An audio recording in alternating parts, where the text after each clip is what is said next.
Let's be brutally honest for a second. Do you ever wake up in the morning, look out the window, and feel a deep, heavy exhaustion in your chest? Not because you didn't sleep well, but a spiritual exhaustion. Like your soul is 80 years old, even if you are only 25. Like you've seen this movie before, and you're just tired of the script. People probably call you an old soul. They come to you for advice, they dump their trauma on you, and you listen because you understand everyone. But who understands you? You probably experience constant endings. Friends drift away, phases of life abruptly shut down, and you're left standing there, constantly having to say goodbye. You give so much, but you secretly feel like you don't truly belong anywhere on this earth. Here is my personal perspective after studying numerological patterns for years. You are not broken, and the universe is not punishing you. If this resonates, you are carrying the frequency of life path 9. 9 is the end of the line. It is the final digit. You feel exhausted because your soul has literally been through the entire cycle, 1 through 8. You are the graduate. The reason your life is filled with sudden endings and loss is because the universe is aggressively clearing your stage. You can't take old baggage into your final graduation. Your pain is actually the process of your soul being liberated. In today's deeply emotional podcast episode, we are going to dissect the psychology of Life Path 9. We are going to talk about the tower moments that destroy your comfort zone, the hidden library of past lives inside your mind, and how to finally find peace in letting go. Have you ever felt just a profound, unexplainable sense of exhaustion? I don't mean... Right, like needing a nap. Yeah, exactly. Or like you just need a double espresso.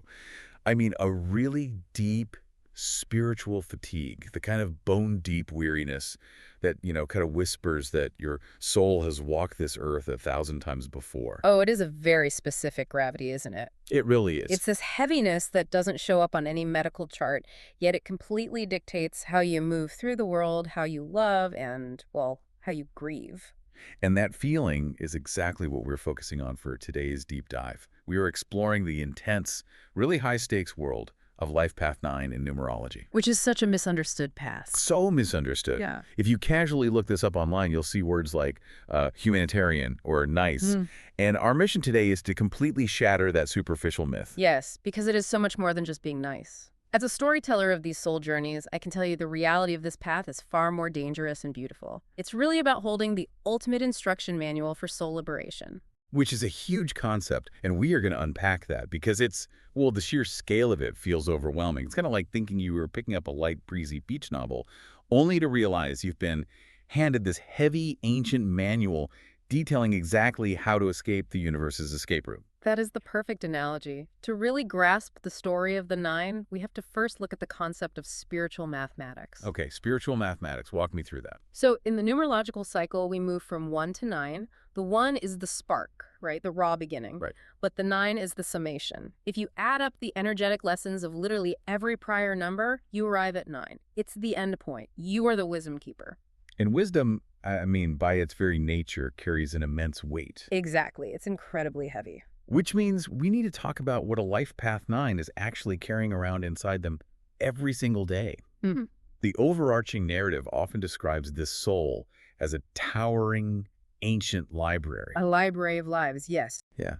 And on the shelves of this library are the emotional blueprints from every single previous lifetime. You aren't just a 9. You carry the fierce leadership of the 1, the delicate intuition of the 2. To creativity of the 3. Right.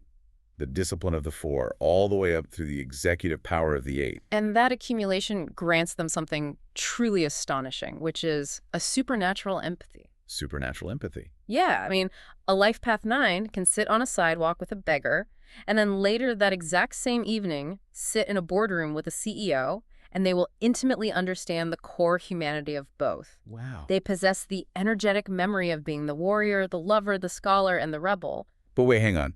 If they literally carry the traits of every single number, Yeah. the warrior, the executive, the artist, shouldn't that make them the ultimate chameleon? Well, yes, they are. But if they are, shouldn't they fit in perfectly everywhere instead Right. of feeling like a lonely alien observing from the outside? Yeah. I mean, it sounds like a superpower, not a burden. It is a superpower for sure, but it's also a massive trap. A trap. How so? Because they're perfect chameleons, they can adapt to literally any room they walk into.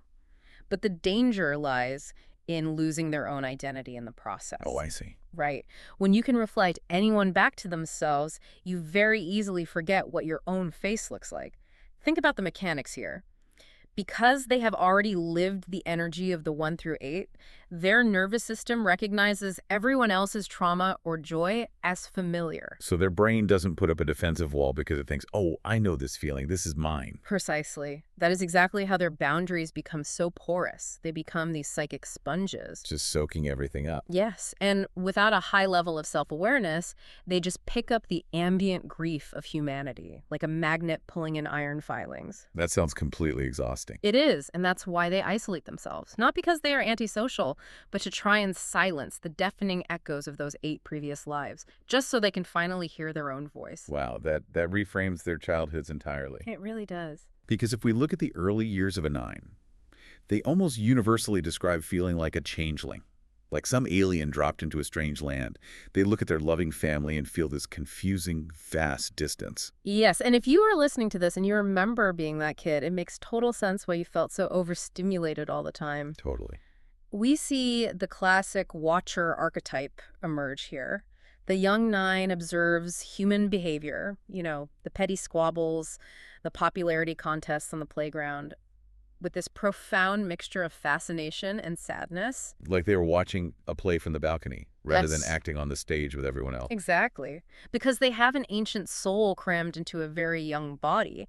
So they develop these incredibly vivid inner worlds to escape reality. They're the kids crying over a homeless person on the street. Yeah. Or meticulously trying to rescue a bird with a broken wing. Always rescuing something. And the tragedy of that story is they quickly learn that in a cynical world, an open, bleeding heart is viewed as a massive liability. Ouch. Yeah, people take advantage of that. They do.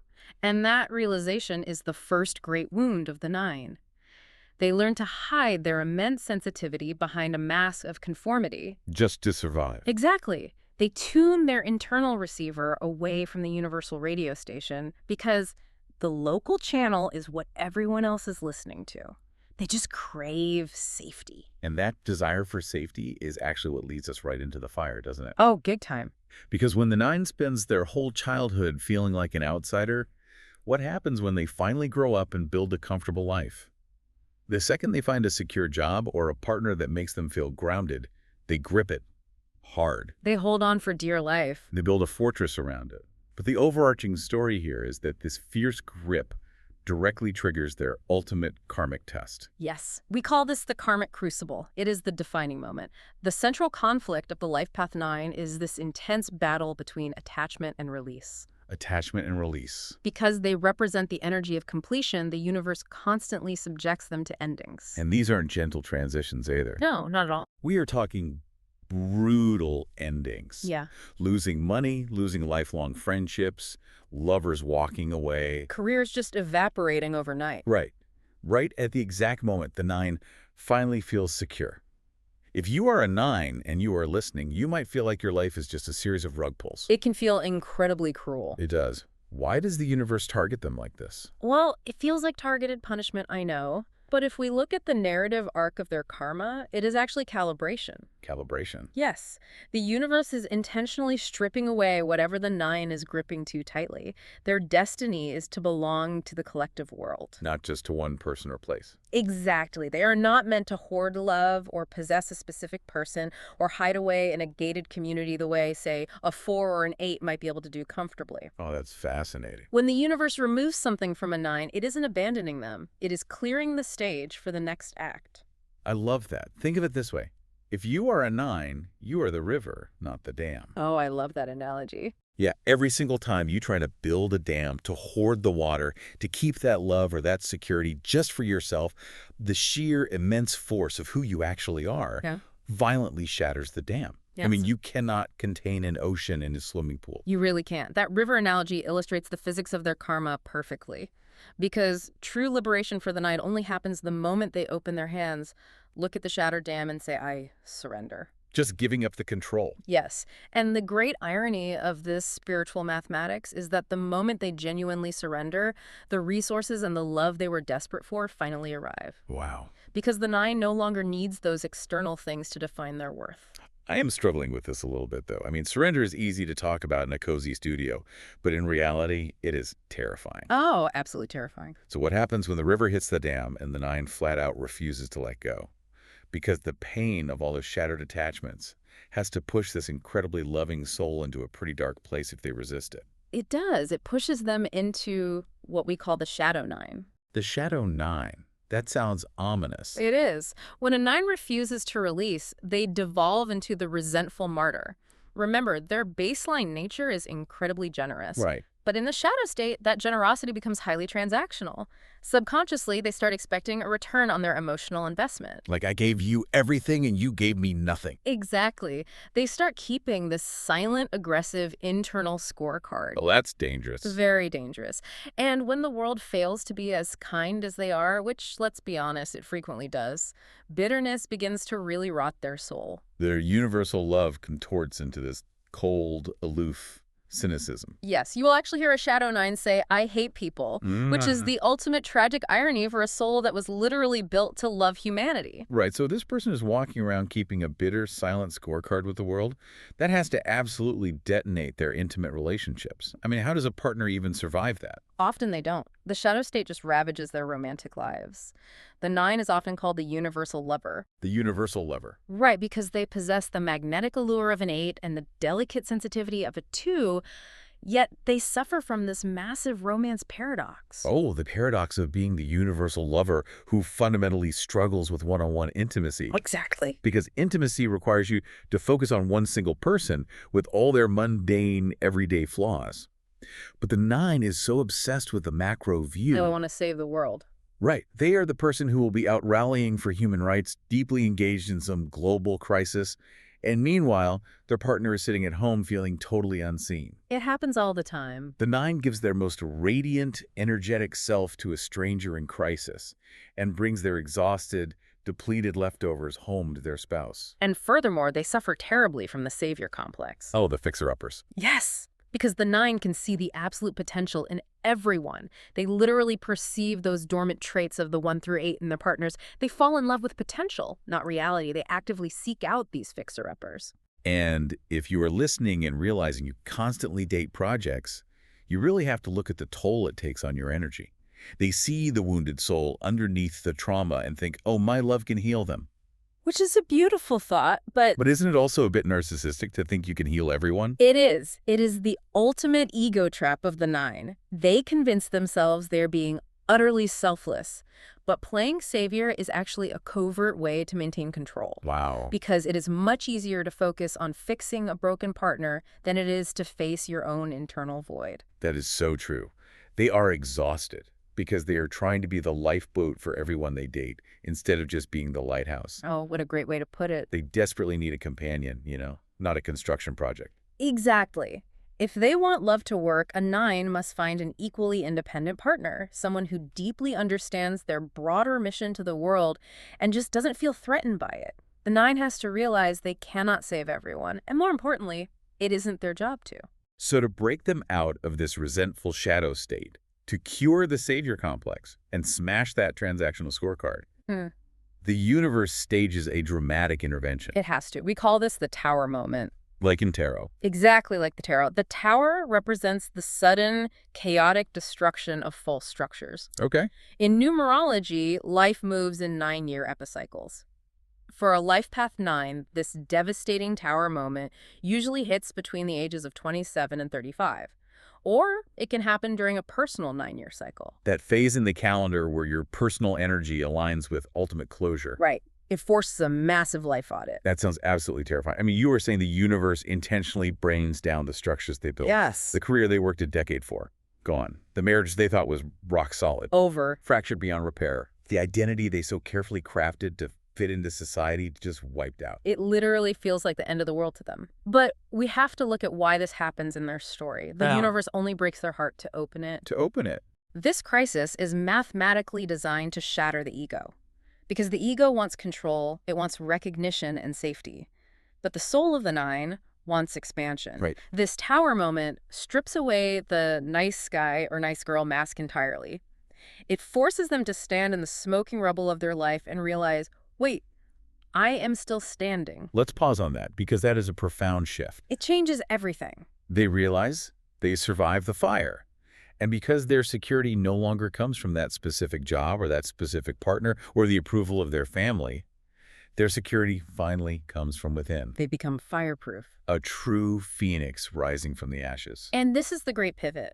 Once that ego is shattered and they finally stop grasping for control, they transition into what we call a master manifestor. A master manifestor. Yes. Remember, because they're at the very end of the numerical spectrum, they sit closest to the spiritual realm. Ah, right. Once the ego is out of the way, they become a clear, unobstructed channel. How does that actually work mechanically? It sounds a bit like magic. It's really about the lack of friction. Most people manifest from a place of lack, right? Like they want a new car because they feel inadequate. Right, trying to fill a hole. Exactly.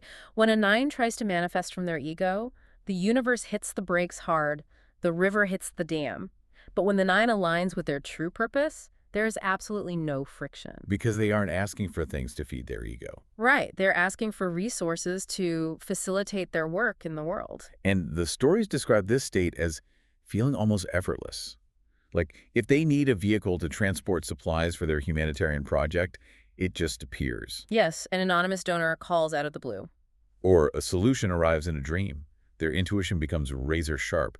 I mean, artists and writers who are 9s describe it as not even creating anymore, but just transcribing whispers from the universe. Because they stop blocking the flow, they become a pure conduit. Which raises a really wild philosophical question for me. Oh, what's that? Well, if a person reaches this peak state, where they are basically just a clear channel transcribing what the cosmos tells them to do they even have free will anymore?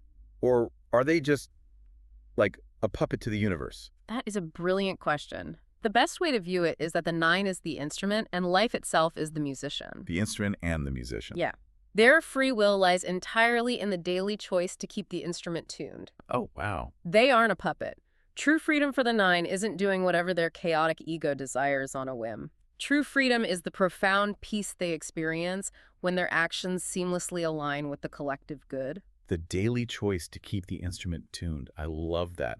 And that seamless alignment perfectly explains why a Life Path 9 can never be happy with a small, self-contained 9-to-5 life. Oh, hiding behind a white picket fence, ignoring the news, and focusing only on their own lawn. That is literally toxic to a 9. It would feel like trying to run a marathon in shoes 2 sizes too small. Their soul just yearns for collective impact. They are the bridge builders. Because they intimately understand the core motivations of all the numbers 1 through 8, they can walk into a room and bring peace to a conflict that seems impossible to resolve. Because they speak everyone's language. Yeah. And this brings us to the Omega, the graduation. The final stage. There is a deep spiritual narrative within this path that for a Life Path 9, this is their soul's final earthly incarnation. The final lap around the track. Yes. Whether you view that literally or metaphorically, the energy of their life completely reflects it. Their path feels dense and relentlessly difficult because they are cramming for the final exam. Wrapping up all the loose ends. Exactly, checking off the cosmic boxes. Every single time they manage to forgive someone who deeply wronged them. Box checked. Every time they let go of a painful memory instead of hoarding it. Box checked. Choosing love over fear. Box checked. And by their later years, a Life Path 9 who has done this heavy lifting achieves a luminous, serene wisdom. The karma just falls away. They are the mountain climber who has finally reached the summit. Yes, the air is incredibly thin up there, and the climb was absolutely brutal. But the view is infinite. It reframes the entire journey. Which really leaves you with one last provocative thought to mull over today, whether you are a Life Path 9 or not. Absolutely. If this path really is the final earthly exam, it makes you look at your own exhaustion and your own struggles completely differently. What if the people who have hurt you the most, or the situations that shattered your heart and broke down your dams, weren't actually your enemies at all? What if they were just actors hired by the universe, sent specifically to help you check off those final karmic boxes so your soul can finally graduate?